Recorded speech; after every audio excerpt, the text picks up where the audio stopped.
Le grand JT de l'éducation vous est présenté par Microsoft. Bonjour Guillaume. Bonjour Virginie, bonjour tout le monde. Pour débuter cette information, Europe 1, les groupes de niveau souhaités par Gabriel Attal ne seront pas appliqués dans l'enseignement catholique. Il faut rappeler que l'objectif de cette mesure est de relever les niveaux d'élèves, mais cela nécessite davantage de professeurs. Actuellement, le ministère distribue justement des enveloppes pour que les académies recrutent, mais les établissements privés catholiques semblent avoir été oubliés, ce que déplore Philippe Delorme. Il est secrétaire général de l'enseignement catholique, c'était au micro d'Europe 1.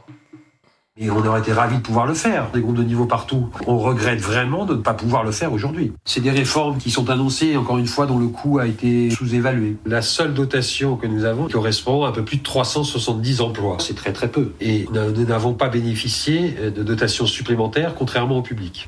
Alors, ces établissements représentent près de 20% des élèves scolarisés en France. L'éducation nationale a fait par ailleurs l'objet, il est bon de le rappeler, d'une politique de réduction des coûts, annoncée notamment la semaine dernière, 690 millions d'euros retirés du budget 2024.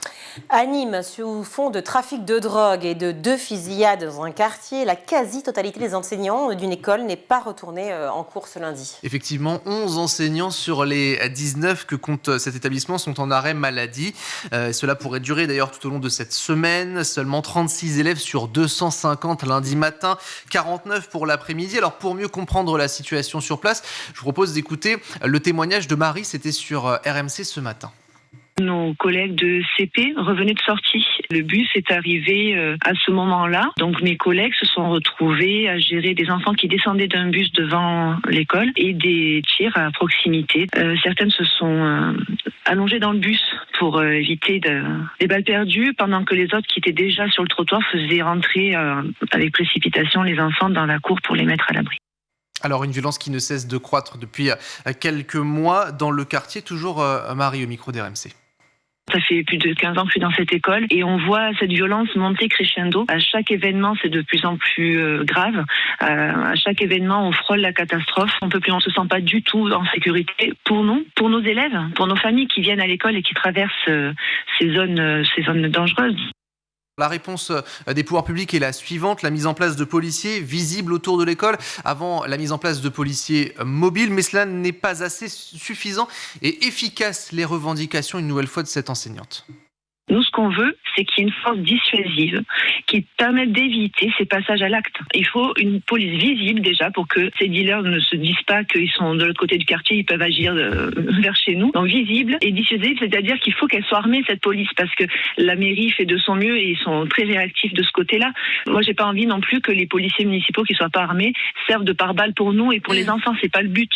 Alors le rectorat dans l'urgence avait mis en place des professeurs remplaçants dès lundi. À noter que selon plusieurs sources, Nicole Belloubet, la ministre de l'Éducation nationale, pourrait se rendre dans ce quartier ce vendredi. Ce sont des images qui ont fait le tour des médias et des réseaux sociaux, celle d'une école primaire en réseau d'éducation prioritaire totalement saccagée. Alors nous sommes dans le Doubs, du côté de Montbéliard, avec l'ensemble des salles de classe qui a été dégradées, fouillées, des placards ouverts, des tables et des chaises renversées, des images qui parlent d'elles-mêmes, issues du compte X, ex-Twitter de France Bleu Besançon. 2 tableaux blancs interactifs ont été entièrement dégradés, ainsi que le système d'alarme incendie. La partie du réfectoire a été saccagée avec des jets de sauce sur le mur, sur le sol. La commune qui évalue notamment les dégâts à près de 30 000 €. Selon les premiers éléments de l'enquête, il s'agirait de 5 ou 6 élèves âgés de 10 à 13 ans. À présent, il va falloir expliquer la situation aux autres élèves, ce qui va d'ailleurs être très difficile. Le témoignage de la directrice, justement, Séverine Beuret, au micro de France Bleu Besançon. On est quand même une école où on a 215 élèves à qui il va falloir expliquer pourquoi leur classe a été dans cet état-là, pourquoi leurs affaires ne sont plus à leur place, pourquoi leur outil de travail, il y a une classe où il y a un tableau qui a été entièrement brisé. C'est des tableaux tout neufs ça vaut très très cher. Alors la rentrée pourrait être reportée. À noter que la commune a porté plainte et aucune interpellation n'a pour l'instant eu lieu. Nous vous emmenons à présent dans le Var, à la Seine-sur-Mer. Un professeur d'EPS a porté plainte à la suite de menaces. Elles ont d'ailleurs été prises très au sérieux par les autorités. L'enseignante a reçu un coup de téléphone en plein week-end sur son numéro personnel. L'auteur lui a laissé un message vocal la menaçant explicitement de, je cite, la découper, l'égorger, la tuer, expliquant entre autres qu'il avait été exclu de l'établissement par sa faute.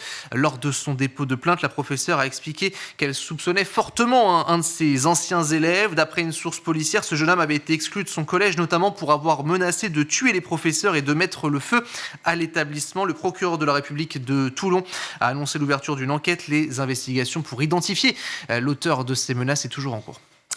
Loïc, votre chroniqueur aussi, notre chroniqueur du Grand JT, avait fait la lumière lundi sur la polémique autour du film CE2, initialement prévu dans les salles le 27 mars prochain. Eh bien, la sortie est finalement repoussée. C'est son producteur qui l'a annoncé, Bruno Pézeri. Lorsque nous avions décidé de maintenir cette date, nous espérions que le part soit fait entre les faits reprochés à Jacques Doyon et un film qui est le fruit d'un travail d'une équipe. Nous nous sommes trompés. Il ne nous semble aujourd'hui ni possible ni souhaitable de maintenir cette date de sortie, a-t-il déclaré. Oui, le film a été réalisé par Jacques Doyon, qui est visé par une enquête préliminaire à la suite d'une plainte par l'actrice Judith Godrèche pour viol sur mineur, des faits qui remontent aux années 80, à une période où l'actrice n'avait justement que 15 ans.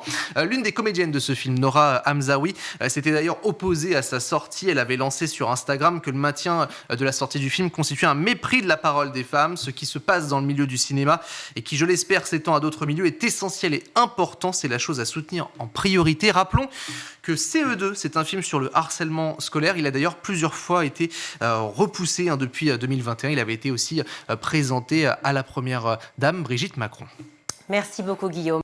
Vous avez regardé le Grand JT de l'éducation avec Microsoft.